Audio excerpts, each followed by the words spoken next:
when it's time to heal and feel, be real. You just gotta take your time, unwind and chill. Cause now it's time to love yourself. Build emotional and mental health. Cause Black woman, it's time to heal and feel, be real.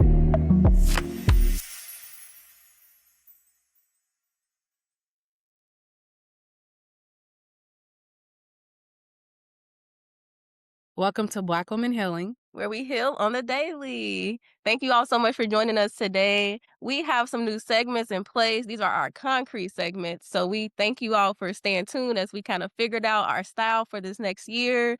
And so we want to start off with our Black Women Healing Appreciation segment. And we want to really show you all that we are thankful when you comment, when you like, when you do any type of engagement with us. It makes us feel connected. So I want to shout out Hey Isha. Hey Isha is a friend of the podcast, Ira's Brazilian tea business partner. Haisha is that girl. She's just super supportive all the way around. Every event that we have, she comes. And her comment was on TikTok, and she said, "A win is a win. Star, star, star." And so with this comment, this just makes us feel connected. And absolutely, she's correct. A win is a win.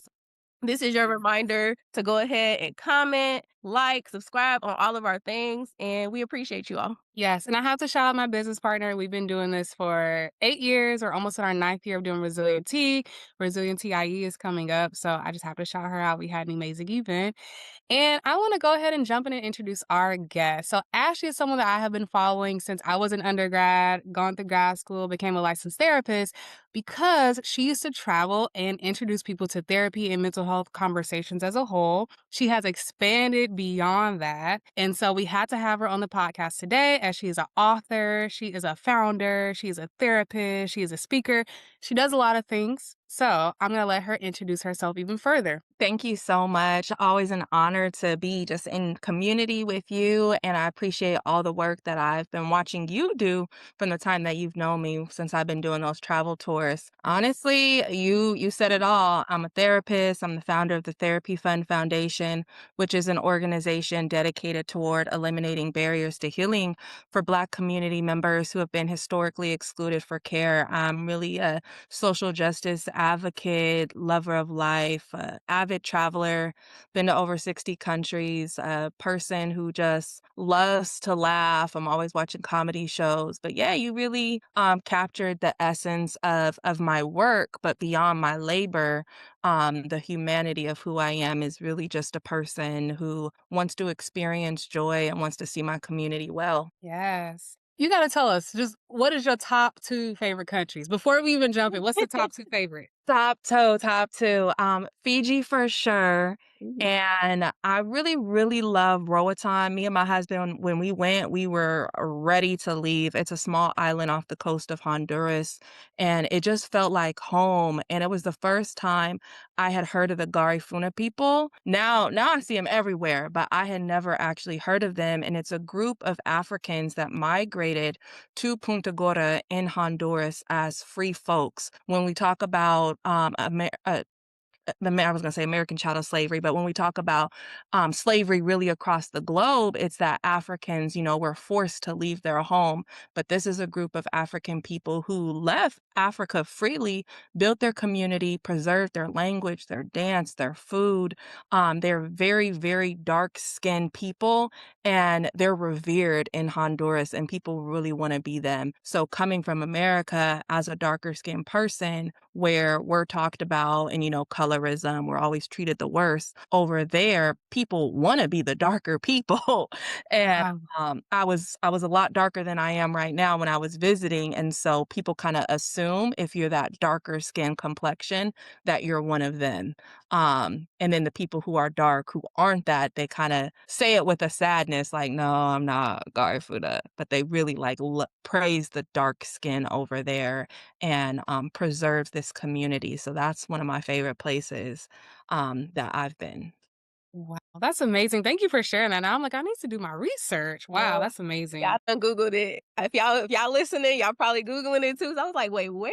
Yeah, I never heard of them, and they're everywhere. They're in Atlanta, like, they're all across the globe, and when I shared that actually a therapist that I'm in community with, she's Garifuna too, and I thought she was just a dark-skinned Black person, and she speaks the language, all of that, and I was like, "Wow, I would have never known." Is Garifuna I have some Belizean, friends out here, and you hear Garifuna a lot. Is that in connection as well? Because 'Cause I'm Probably because 'cause they're all across the globe, but this particular, community in Punta Gorda, they left freely, so I don't know if it's the same, like, in Belize, Mm. if they were brought there by force or if they chose to just, pack up their stuff and uproot and go to this small island. Well, thank you so much for giving us some history and also some, Yes. suggestions of Yes. Fiji and Roatan. Yes, and the dance and the food is just so I love it, so good. Wow. Okay. Donika, we gotta add this to our list. I know. When y'all go, cause Oh, listen, I'm ready to okay. go back. Roatan right I there. It's not love that it. far, not that far. Yes. Okay. Well, y'all, as we usually do or we've been doing as of lately, we want to engage in a conversation segment. And it is titled, Ashley, Things Black Women Do Not Say Out Loud. And usually me and Donika, we say it, but I'm going to hand it over to you. What is something that you're noticing as of lately that you feel like Black women just don't say out loud? I'll say just because the people who come to me, the Black women that come to me, they don't say they need help. Mm, Mm. I get a lot of Black women who come to me, they're overworked, they're stressed, and they're not asking for help, and when I think about all of the things on their plate and why they're so stressed out, it could really be alleviated if they would ask for help. And, they're already doing the thing by coming to me for, individual therapy, but I think about them outside of that hour session and how they have so much on their plate and they're not asking people around them to support them. Whether it's as simple as in their home asking, maybe their children or their partners, hey, can you help wash the dishes right now for a season? Or can you help take this off my plate? Or a friend, if they have this skill or this connection, they're not asking for help. So I think those are some of the things that I'm seeing that we're not saying out loud when we need help. Yeah. absolutely. Do you find for yourself, you find it easy for you to ask for help? Or like, what has that journey been like for you as far as leaning into that? Oh, put it back on me. I'm part of the problem too. I definitely struggle with this myself. And I always say I like to do hard things. And oftentimes my life could probably be a lot easier if I would ask for help. But I know through my own trauma and stuff I have to get through, sometimes I've asked for help and it's turned out worse than when I could do it myself. And I'm like, I'm gonna just do it myself. Yeah, it's gonna be harder. I'm gonna be a little bit more tired. Listen, I'm trying to get there with y'all too and also ask for help. So it definitely has been a struggle and a journey, but it's something I'm learning to lean into as I help clients, as I look at my own life and I'm like, who could take this off of my plate? Even in my own marriage and just the conversations that I have with my husband and certain things that I did. The new year, I had so much going on. I'm like, I'm done cooking. I'm not a housewife. Mm, I'm like, y'all figure it out. And for several weeks, my husband figured it out. He used HelloFresh. But he made those HelloFresh meals every single week. And that was something less that I had to do. And the boys, it was like an expectation, like coming to me, what's for dinner? What's for dinner? And I'm like, yo, I ain't got it in me. Y'all got to figure out what's for dinner. And they yeah. did that. And I was able to communicate that to my husband. I got a lot on my plate right now. I'm trying to go into the new year with ease. And I just don't feel like cooking. So y'all gonna have to figure it out. Cause you ate before you knew me. You Yes. can do it. If you wasn't there, they would figure it out. Yeah. Absolutely. Yes. Yeah, I'm thinking Yes. of 2 just to keep this conversation going for a little bit. So, I think sometimes with, not even just Black women, I would say folks in general, many times people will say, "Well, they see me struggling, like, why are they not helping?" Or, Oof. like, "You see me doing all of these things, like, why wouldn't you just jump in and help?" But Oof. I think that's not it for everyone, right? We have different perspectives, and we also show burnout and stress differently. So I do think I think it's a both and, like, meaning, fair enough, you should be looking at your people and like, "Hey, you kinda doing a bit much. Do you need some help?" But also, we do have to speak up and ask more and be direct and not, like, be passive around it, like, it's a lot going on." Like, "No, can you help me?" Right? Like, it sounds different. So I think it's a both end, and shout out to your family, though, for stepping up. They listen. Yes. Absolutely, and that's key, like, really using our words versus going around the issue like, "Oh, I got a lot on my plate." "Okay, me too. What would you like?" You we gotta use our words. Yes. Danica, what about you? Do you have a win in which you've asked for help? I mean, I feel like I've been asking you for help. You also, and that is the thing about having a partner in anything you do. Like, having this podcast with Myra has been a blessing. I cannot imagine doing all of this by myself. Right now, I don't feel well, and so I could ask her like, "Hey, can you lead some of these conversations?" And she can do it. Versus if it was just me, like, Mm, I don't think I would be able to do it all. It also just, I don't feel bad if I have to ask for additional help because she's made it so supportive. And I think Myra also, again, like, you knowing me, I think you also have figured out, like, "All right, I think she's done a lot. Let me step in here. So Imma step in this way," you know? So I feel like I feel like, yeah. thank you. That's very I sweet. love I love that Me for too. you. Thank you. Me too. What about you, Myra? Would say for me, it's been, like, bath time, and what I mean by that is, like, I feel like my daughter, like, has a million and one things she wants to do at bath time, like, my bath time, because I take a bath, like, that's my chance to, like, unplug, but now I have this rule, like, don't bother me while I'm in the bathtub. If I'm in the bathroom with the door closed, don't come knocking on the door. We got another bathroom you can go use. I'm not about to read you a book. I'm not telling you a story, like, that is my sacred time, and I've asked her dad to, like, step in with that. So now even when she walks towards the door, he's like, "What are you doing? Why are you bothering your mom? You okay? You need to leave her alone." So that's definitely, like, huge for me because usually I'm like, "Come on in here, we can chit chat," but now I'm like, "No, I need a moment to myself." So that's a win for me. I love that. Absolutely. Well, thank you so much for engaging in that segment with us. And I definitely think this is some encouragement for all of us, especially Black women. Ask for that help. Um, Yes. so today we're going to be talking about Therapy Fund Foundation and really things just all Ashley. And so you kind of already explained Therapy Fund Foundation a little bit. Can you go into some more details and share with us how it was started? Yeah, it was really started by community. I would say God. I'm a believer in God. Some may call it luck, spirit, however you name it. But it was just a season of things that happened all at the right time in alignment. Prior to the Therapy Fund Foundation, I've had my private practice. I've served on the board of the NAACP. I'm still the health chair for Alaska, Washington, and Oregon NAACP. And I've just been really rooted in social justice environments based on how I was raised and how my grandmother taught us to be. And, so in doing this work, oftentimes people would invite me out to talk about just like race, social justice, racial trauma, which is something I'm really big on, exploring the impact that racism has on our mental health. And during these talks, it's the heart of the pandemic, George Floyd protest, all of these things are going on.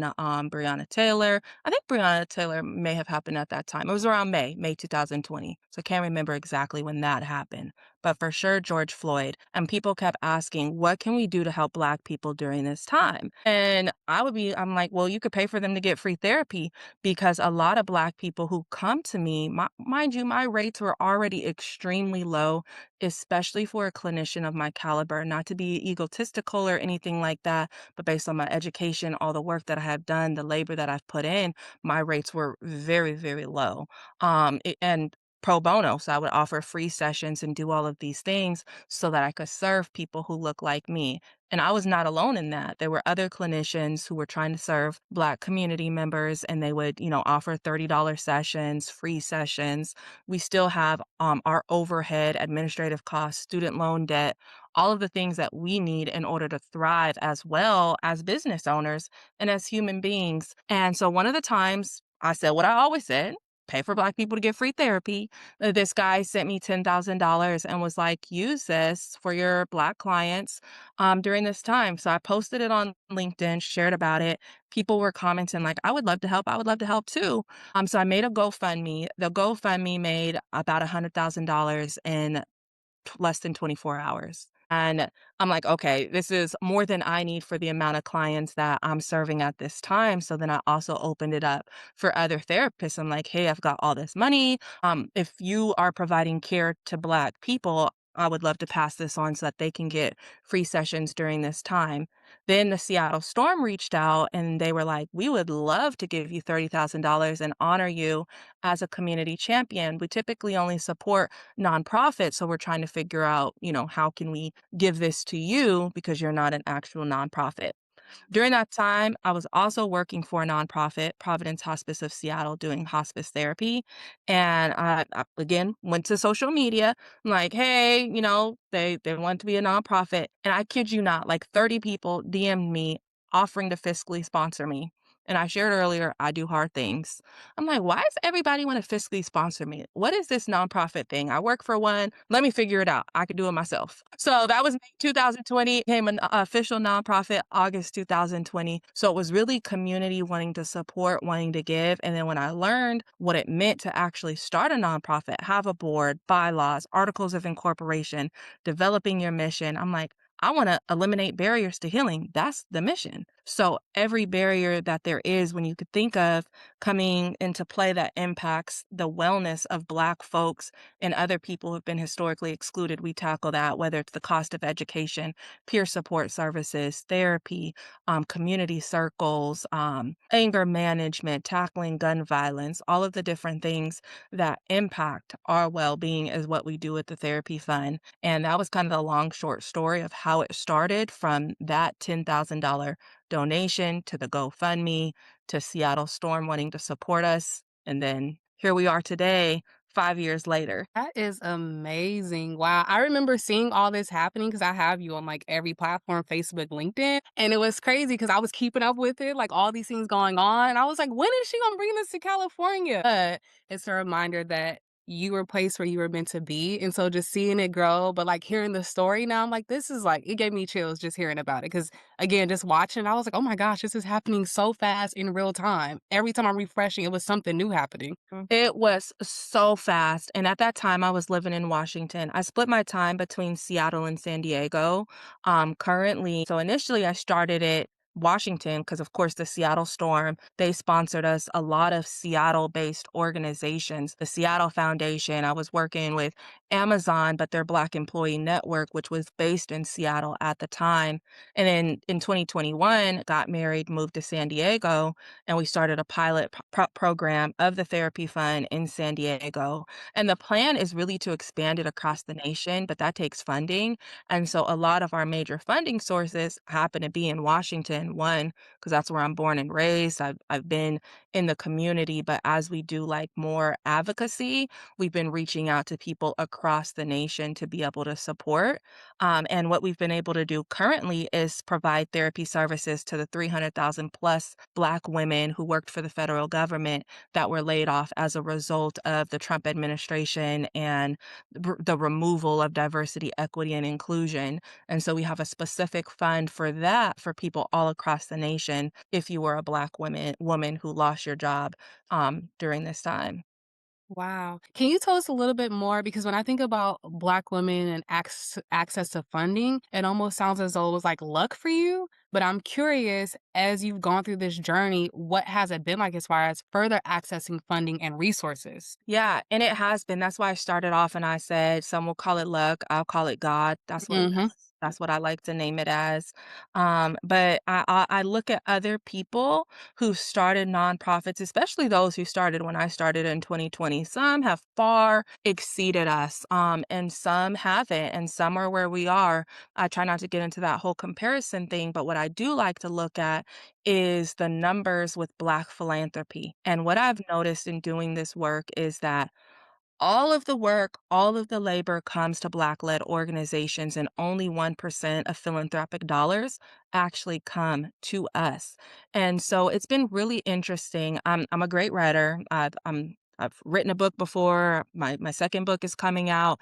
And so I think because I'm skilled in being able to articulate and tell a story and paint a picture to funders, that has been really key. So the Mhm. first grant I ever wrote, we got, and that was for almost $500,000. And that was a capacity building grant, which set us up to be able to hire employees, really build the infrastructure for the programming that we have today. And it was random. I didn't even think about applying for grants. Again, this was all grassroots, GoFundMe, community led, just people donating in that form. I hadn't thought about going the route of grants.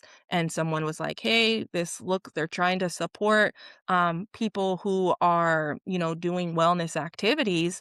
And it was doing like a week. And I was like, "Yo, this is doing a week. It's like 11 pages. This is already doing my private practice, the therapy fund stuff. I was also working as a hospice therapist, so I had so much on my plate. And somehow, by the grace of God, I got that application in, answered all the questions on that 11-page application, struggled with the budget.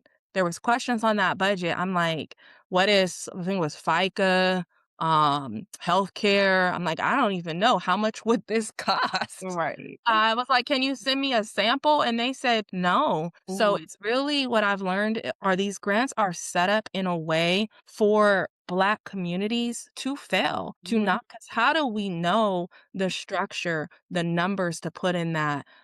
Yes, we can tell our story, and then also you gotta be mindful of that because I'm not gonna, share our pain to shuck and jive for dollars. And it's like, so much when you break down the nonprofit industrial complex and the harm that's been done within this industry. Um, Mhm. but yeah, so I would say my gift of writing, being able to express the need, Yes.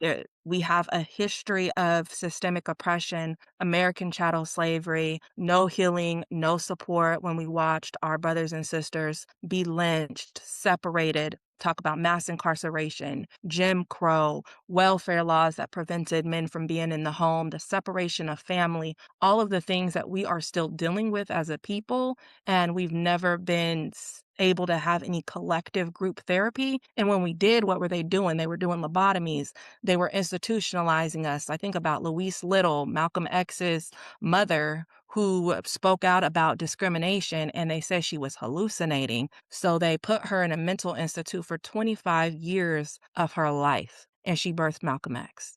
And I think about I have it right here, Madness, Antonia Hilton. She wrote this phenomenal book about race, insanity, and Jim Crow. And my family actually lives down the street from this insane asylum that Black people literally built. And then after they built it, they put them in, said that they were mentally ill. Um, after they built the thing. So, it's wild just how we've been treated. I feel like Mhm. I went on a little bit, but No, you were saying what needs to be said, and I think it's a perfect segue to help folks understand what it even means to be marginalized. I think oftentimes that word is used and people don't even know what's being told to them. So can you explain what it means for a group to be marginalized? yeah, I actually love that you asked that. I talk about this in my book and I break down marginalization versus being historically excluded. Language is really, really important to me. My husband would tell you we go back and forth sometimes just about like words and just the use. But when people say marginalized, what they're really pointing at is how a group has been pushed to the edges of power, of resources, of decision making. But again, I'm really intentional about actually naming what it is that communities are experiencing. And we aren't accidentally pushed out aside or simply left out. We are intentionally excluded.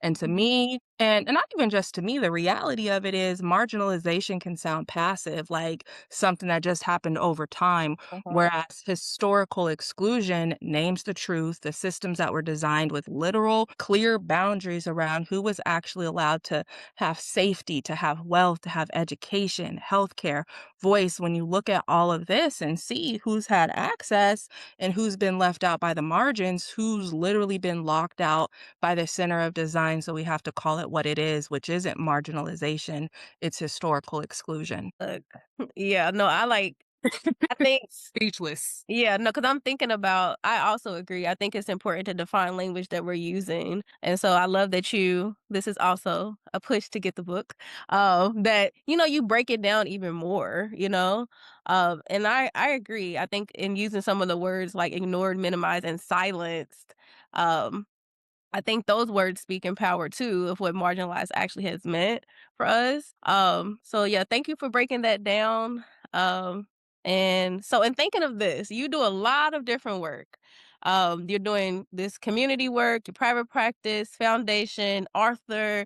You're like juggling so many different hats. So if you could explain what you've learned about yourself and maybe about some of these communities that you work within, that would be amazing. Yeah, I've said this before earlier, but what I learned during all of this is that I can do hard things and also that I don't have to do hard things. While I can do it and I know that I have it in me to get it done, is not necessary and it doesn't always have to be me.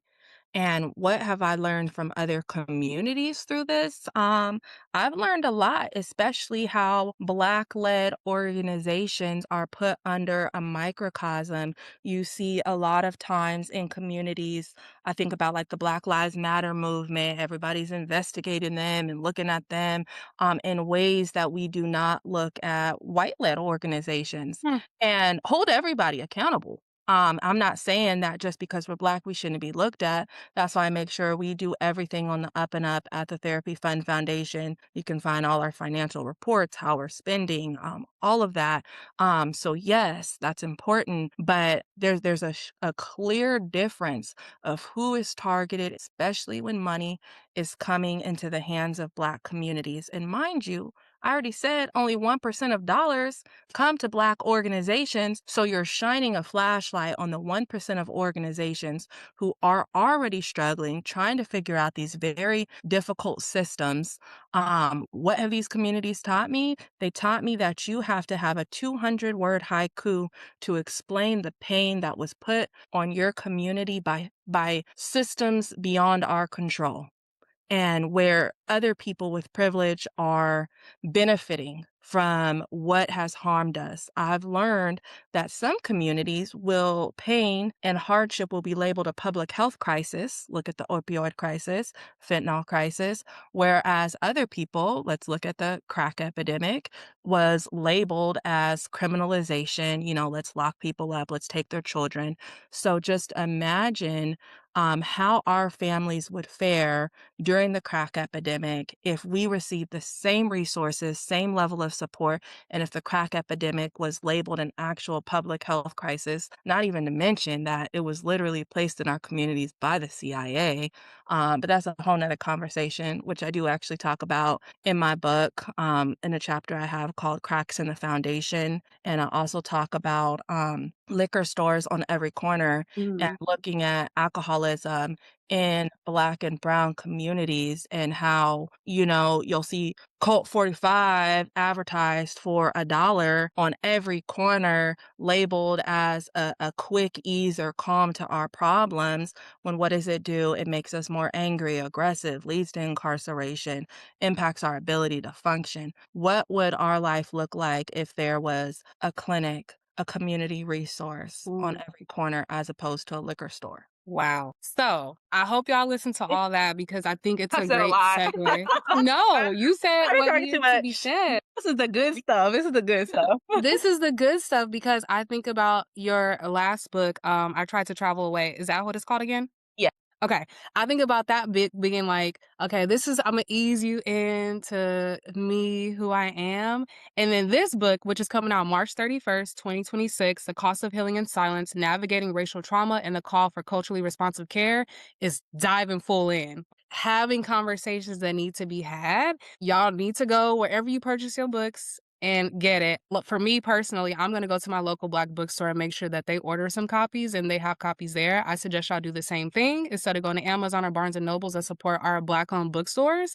But Ashley, can you give, like, a small snippet without giving the whole book away? What is the book exactly about? If you could give, like, a one-liner where it's like, "This is it." One liner. I mean, the title really says it, but the book is really rooted in healing out loud in a way that is applicable for those who have historically been left out. That's why I Mm, really like playing on the call for culturally responsive care, because yeah. that is something that many of us have been denied when it comes to our healing. But yeah, just leaving it that quick one-liner, just really it's a call to heal out loud in culturally responsive ways. Yes, I love that. Wow. Me too. All right. So we have this new segment where we're calling it the unpacking segment, where we just reflect on what we feel. You like you just said, you're talking, you're saying a lot. So we want to hear just like what's coming up for you, and we want to talk about what's coming up for us. Um, so, yeah, I mean, I guess I can go. The first thing that's coming up for me is the funding piece. Like that is just it's just like so what I'm thinking of is thinking of Atlanta specifically. I have an uncle, he lived in Atlanta. He moved up there, he started businesses and all these things. And he explained to me that Atlanta was more helpful in breaking down the paperwork that was needed. And like that's why so many black businesses are in Atlanta. Now, I didn't personally experience this. This is by way of his words, but it almost makes sense because I also in Los Angeles have tried to start nonprofits. I tried to start an STRT program, like these different types of programs. And when I tell you, it was super difficult because they would not break. Every time we went through one step, they would be like, "Oh, you forgot this. Oh, you actually need more than that. You need more money than this." And so it's making me think of like how we're literally like this is intentional, you know? And so that's what's coming up for me. What's coming up for y'all? I think for me, even thinking about like what you said, Donique, I'm holding that in one hand, I'm holding Ashley in the other hand. And I think Ashley saying, I like to do hard things really stuck with me because it makes me think about the statement of like, be the change you wish to see. And I think that oftentimes we have this one idea of how we should show up, right? Like we go to school to become a therapist and then we think, I'm just going to do individual therapy or couples therapy. But I'm appreciating the ways in which you saw beyond that to create change. And now how I'm thinking about, okay, what are ways I'm going to inform myself even further reading your book, listening to your TED Talk. Ashley also has a TED Talk, which she did not even cover, but things like that, that you're creating resources for me to then expand my knowledge, think about myself outside of the therapy room. So I think that's where my brain is going, just a deep dive of like, what's actually going on in my communities? How do I take a deeper dive? Because I feel like we see things on the news and then it's just like, oh, I'm mad, I'm angry. What are you doing with that anger? Like, you can be angry all day. What does that do for you? And so for me, that's what's coming up. Again, get the book. Yes, get the book. So, as we wrap up, Ashley, do you have any takeaways or homework for our guests? And it can be anything. Well, of course, get the book. Number one takeaway right there. And read the book. Don't just get it, set it up, use it as decoration. Actually read the book. Share it with a friend. But overall, my takeaway would be do something for yourself, um, by yourself that nourishes your mind, your body, your spirit. It doesn't have to cost you a thing. It could be standing outside barefoot, grounding yourself in the soil, in the earth, experiencing the sun on your skin. I also know we've got some storms on the East Coast. Maybe it's picking up the snow, tasting the snow. Hopefully it's, no chemtrails and all that stuff. But yeah, just getting out into nature and really just embracing all of the things that we have in this earth because tomorrow is not promised. And I think it's so important that we spend time with self and nourish our mind, our body, and our spirit. Absolutely. Thank you so much. That was a beautiful takeaway. We thank you all for listening to another episode of Black Women Healing Podcast, and we will be back next Monday. It's your favorite co host, Danica and Myra, and we appreciate you all for listening to Black Women Healing Podcast. If you like what you just heard, go ahead and like, comment, and subscribe on all of our platforms, which can be found in the show notes. We appreciate every type of engagement as it creates more exposure and helps our community get this healing on the daily. See y'all next Monday. And don't forget, we are healing on On the the daily. daily.